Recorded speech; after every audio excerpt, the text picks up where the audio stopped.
ప్రాధాన్యతని ఎక్కువగా వారికి దర్శన భాగ్యం కల్పించాలని 9 రోజులు ఉన్నటువంటి నవరాత్రి ఉత్సవాలు ఈ సంవత్సరం దాని విధుల ప్రకారం పద్ధతుల ప్రకారం శాస్త్ర ప్రకారం 11 రోజుల పాటు అమ్మవారి నవరాత్రి ఉత్సవాలు జరుగుతాయి. దీనికి పూర్తిగా రెవెన్యూ, పోలీస్, ఇతర అధికారులు, దేవాదాయ శాఖ, మున్సిపల్ అధికారులు అందరూ కలిసి దీన్ని విజయవంతం చేయడానికి ఇప్పటికే కొన్ని నిర్ణయాలు తీసుకున్నాం.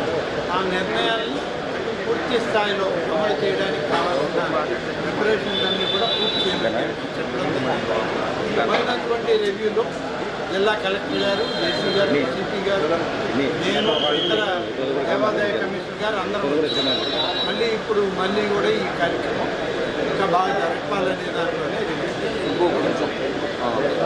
దేవాదాయ శాఖ సంబంధించి రాష్ట్ర ప్రభుత్వం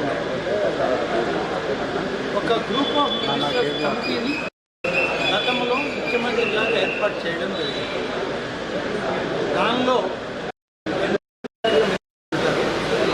రెవెన్యూ మినిస్టర్, హోమ్ మినిస్టర్ గారు, జిల్లాకు సంబంధించినటువంటి స్థానిక జిల్లా మంత్రులు, ఇన్ఛార్జి మంత్రులు, వారితో పాటు జిల్లా ఎమ్మెల్యేలు, పార్లమెంట్ సభ్యులు, ఇవన్నీ ఏర్పాట్లు చాలా వరకు పూర్తయ్యాక ఒక్కసారి గ్రూప్ ఆఫ్ మినిస్టర్స్ మీటింగ్ కూడా కండక్ట్ చేశారు.